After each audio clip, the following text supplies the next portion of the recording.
నమస్తే BCN news కి స్వాగతం. నా పేరు నీలిమ. ముందుగా ముఖ్యాంశాలు. 2 ఏళ్ల గృహ నిర్మాణ శాఖ ప్రగతిపై మంత్రి కొలుసు పాదసారథి మీడియా సమావేశం. పేదలందరికీ ఇల్లు అందించడమే లక్ష్యంగా ప్రభుత్వం పనిచేస్తుందని స్పష్టం. ఒంగోలులో కూటమి ప్రభుత్వం 2 ఏళ్ల పాలన విజయోత్సవ సంబరాలు. జిల్లా నలుమూల నుంచి భారీగా తరలి వచ్చిన కూటమి నాయకులు, కార్యకర్తలు, ప్రజలు.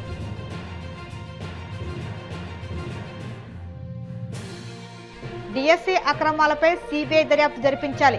వైసీపీ ఎమ్మెల్సీలు నేతలతో కలిసి గవర్నర్ అబ్దుల్ నజీర్కు వినతి పత్రం సమర్పించిన బొత్స సత్యనారాయణ.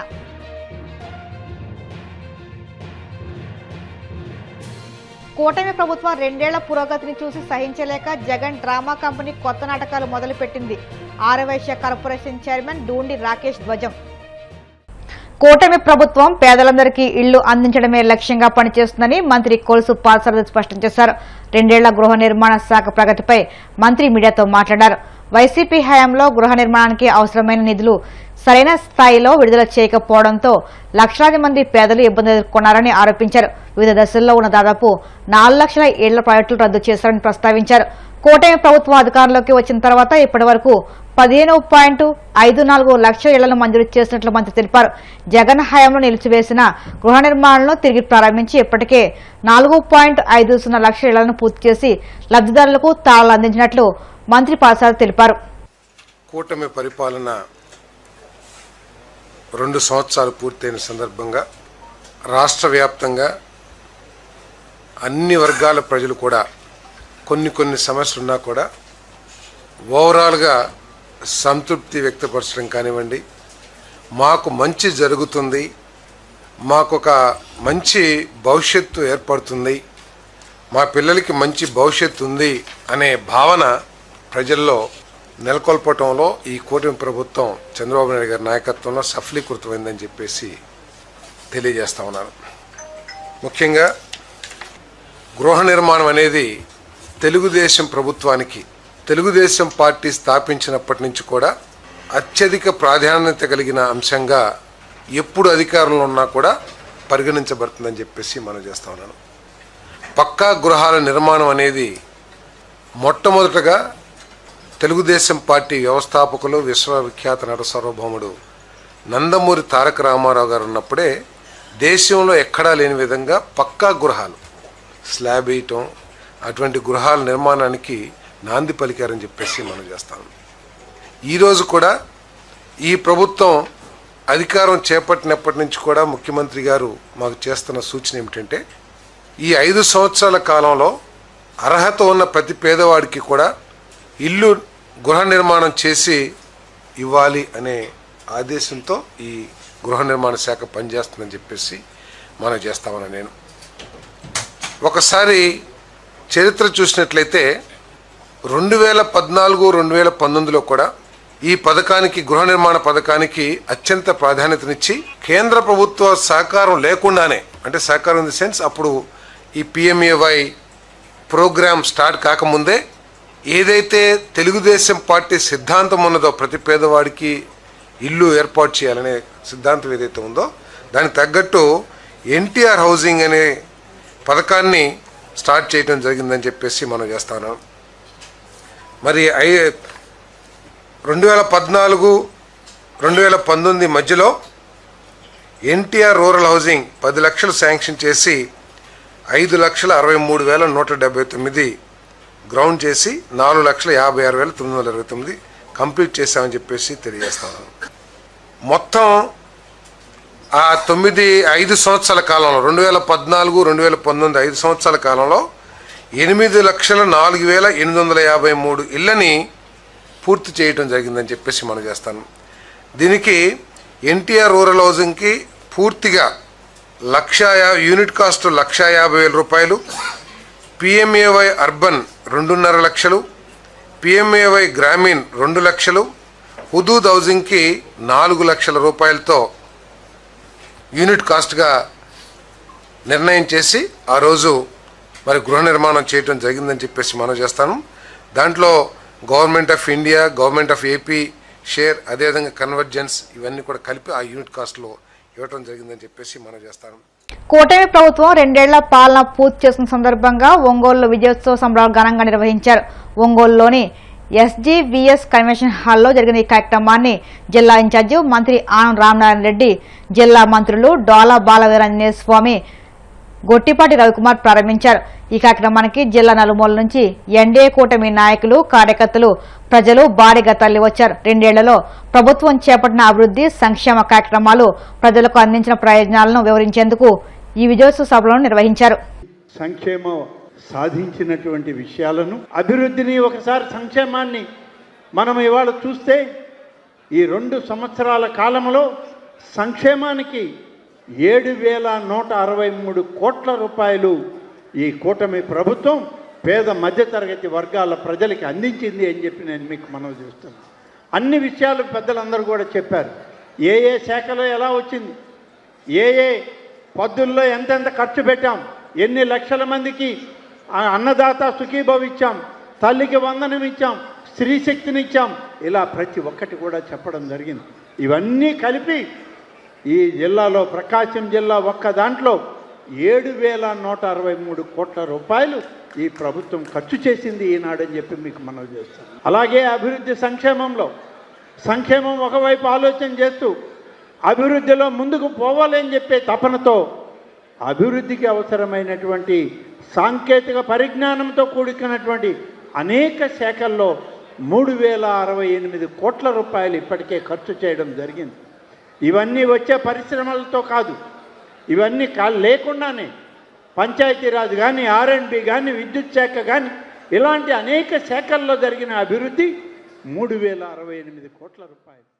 సూపర్ 6 హామీలన్నింటినీ కూడా అమలు చేసుకుంటూ రావడం జరిగింది. ఎన్టీఆర్ భరోసా 1వ తేదీనే పేదల సేవలు అని చెప్పేసి అందరికీ పంపిణీ చేస్తున్నాం. భారతదేశంలోనే అత్యధిక మొత్తంలో హైయెస్ట్ అమౌంట్ ఇచ్చినటువంటి రాష్ట్రం ఆంధ్రప్రదేశ్ రాష్ట్రం. 4,000 కావచ్చు, 6,000 కావచ్చు, 10,000 కావచ్చు, 15,000 కావచ్చు ఇచ్చినటువంటి ప్రభుత్వం మన ప్రభుత్వం. అదేవిధంగా దీపం 2 పథకం కింద 3 గ్యాస్ సిలిండర్లు కూడా మనం ఉచిత సిలిండర్లు ఇవ్వడం కూడా జరిగింది. అన్నదాత సుఖీభావ కూడా భారతదేశంలో ఎక్కడా లేని విధంగా 20,000 రూపాయలు ఇస్తున్నటువంటి ప్రభుత్వం కూడా ఆంధ్రప్రదేశ్ ప్రభుత్వం. అన్నా క్యాంటీన్లు తిరిగి ప్రారంభిస్తామని చెప్పడం జరిగింది.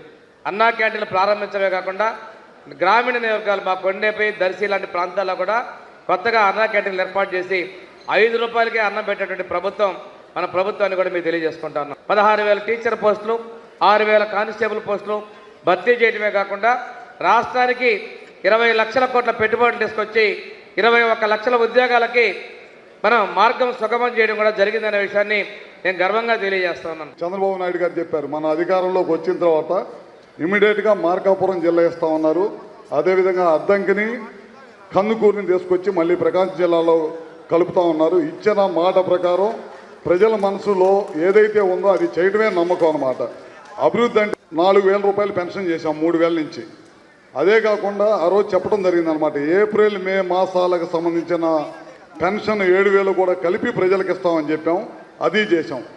ఈ దేశంలో ఎక్కడ ఇవ్వనన్ని పెన్షన్లు, 65 లక్షల పెన్షన్లు, 33,000 కోట్ల రూపాయలు ఖర్చు పెడుతున్న రాష్ట్రం ఏదైనా ఉందంటే అది ఆంధ్ర రాష్ట్రం. చదువు కోసం 10,000 కోట్ల రూపాయలు ఖర్చు పెడుతున్నాం. ఇచ్చిన మాట ప్రకారం డిఎస్సి ఉద్యోగాలు ఇచ్చాం, 16,000 ఉద్యోగాలు ఇవ్వటం జరిగింది. మహిళలకి గ్యాస్ కనెక్షన్లు 3 ఉచిత గ్యాస్ కనెక్షన్లు ఇస్తామని చెప్పాము, అది ఇచ్చాం. అదేవిధంగా ఉచిత ప్రయాణం అని చెప్పాము, అది చేస్తూ ఉన్నాం. ఈ కాకుండా అభివృద్ధి చేస్తూ ఉన్నాం. వాళ్ళు ఇచ్చిన 5 సంవత్సరాల్లో ఒక్క తట్టమట్టిలా 1 కిలోమీటర్ కూడా తార్ రోడ్డు ఇలా. మనం అధికారంలోకి వచ్చిన తర్వాత R&B రోడ్లు కానీ, డిప్యూటీ సీఎం గారి ద్వారా పంచాయతీరాజ్ రోడ్లు కానీ, వీటితో పాటు ఆగిపోయిన ప్రాజెక్టులు, వాళ్ళ టైంలో విధ్వంసంకి గురైన గుండ్లకమ్మ లాంటి ప్రాజెక్టులకి గేట్లు పెట్టి మళ్ళీ వాటి ద్వారా వ్యవసాయ రంగానికి, అదేవిధంగా చేపల పెంపకదారులకి ఏ విధంగా మనం పనిచేస్తున్నామో మీ అందరికీ తెలుసు. అదేవిధంగా నిన్న వెళ్ళాం, మార్కాపురం జిల్లా వెళ్ళాం మేమందరం కూడా, మంత్రి గారు మేమందరం కూడా. అక్కడ ప్రజలందరూ కూడా చాలా ఆనందంగా ఉన్నారు. ఎందుకంటే ఇచ్చిన మాట ప్రకారం ఆ రోజు ఏదైతే వెలుగొండ ప్రాజెక్టు జగన్మోహన్ రెడ్డి పూర్తి చేయకుండానే జాతికి అంకితం అని చెప్పి ప్రజలను మోసం చేశాడు. మన ప్రభుత్వం అధికారంలోకి వచ్చిన తర్వాత 500 కోట్ల రూపాయలు ఖర్చు పెట్టి సప్లై ఛానళ్ళు ముఖ్యమంత్రి గారు వచ్చే శంకుస్థాపన చేసి ఆ కార్యక్రమం చాలా పెద్ద ఎత్తున జరుగుతుంది. డిఎస్సిలో కూటమి ప్రభుత్వం అడుగడుగున అక్రమాలకు పాల్పడిందని, మెగా డిఎస్సిని కాస్త దగా డిఎస్సిగా మార్చేస్తుందని, దీనిపై సిబిఐ దర్యాప్తు జరిపిస్తేనే వాస్తవాలు వెలుగులోకి వస్తాయని, బాధితులకు న్యాయం జరుగుతుందని వైసీపీ ఎమ్మెల్సీ బొత్స సత్యనారాయణ పేర్కొన్నారు. పార్టీ ఎమ్మెల్సీలు నేతలతో కలిసి లోక్ భవన్ లో గవర్నర్ అబ్దుల్ నజీర్ను కలిసి ఆ మేరకు వినతిపత్రం సమర్పించారు. ఈ సందర్భంగా ఆయన మాట్లాడుతూ మెగా డిఎస్సి పేరుతో నిరుద్యోగులకు ఆశలు కల్పించి పూర్తిగా దగా చేశారని గవర్నర్ దృష్టికి తీసుకువెళ్లామని తెలియజేశారు. పూర్తిగా మెగా డిఎస్సి దగా డిఎస్సి అయింది. ఇప్పుడే చెప్పాను గవర్నర్ గారికి, చెప్తే అన్నారు దగా ఇన్ తెలుగు దగా సార్ అంటే దగా ఇంగ్లీష్ లో వచ్చి ఇస్ ఫ్రాడ్ అన్నారు. Completely fraud. ఎందుకు అన్నామంటే దగా డిఎస్సి అని ఎందుకు తప్పులు జరిగిన అన్నామని. ఏదైనా ఒక విషయాన్ని మేము చెప్పినప్పుడు ప్రతిపక్షం కానీ ప్రజలు కానీ ఏ వ్యక్తులైనా ప్రభుత్వం దృష్టి తీసుకొచ్చినప్పుడు ఆధారంతో సహా ఆ ప్రభుత్వం వాటి మీద వచ్చే నిజాన్ని అంటే నివృత్తి చేయాలి. ధర్మం, అది వారి బాధ్యత. అప్పుడే వాటి మీద సందేహాలు అనుమానాలు ఉండవు.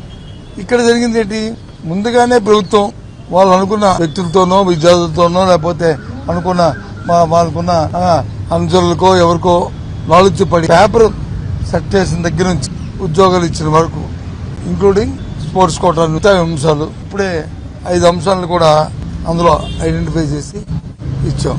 అవన్నీ కూడా ఏదైనా సరే మనం వ్యవస్థ పుట్టిన దగ్గర నుంచి రాష్ట్రంలో ఆంధ్ర రాష్ట్రం ఏదో తెలంగాణ విడిపోయిన తర్వాత ఆంధ్ర పుట్టిన దగ్గర నుంచి కాదు, స్వతంత్రం వచ్చిన తర్వాత ఆంధ్ర రాష్ట్రం పుట్టిన దగ్గర నుంచి కూడా డిఎస్సి అని లిస్టెడ్ సెలక్షన్ కమిటీ అని జరిగిన తర్వాత ఆ లిస్ట్ అంతా ముందు ఆ జిల్లా కలెక్టరేట్ లోనో డిఈ ఆఫీస్ లోనో లేకపోతే ఓ సంబంధిత దగ్గర పెట్టేవారు.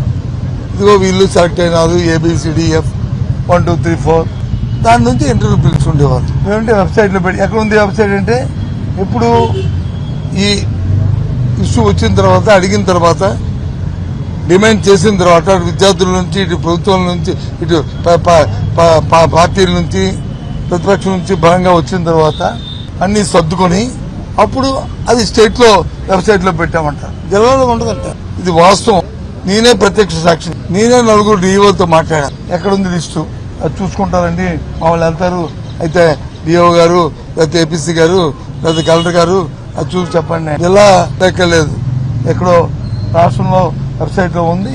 ఈ ముందు ఈ అడ్రస్ కాల్ తర్వాత ఈ అడ్రస్ అని చెప్పించి ఎప్పుడు ఈ అన్ని అడుగుతున్నప్పుడు జరుగుతున్న డిమాండ్ తర్వాత 40 రోజులు పోయిన తర్వాత 30 రూపాయలు ఏంటి, ఎందుకు ఇంత దాపరికం అంటే ఏదో జరిగింది. ఇన్వాల్వ్ అయ్యారు ప్రభుత్వంలో పెద్దలు.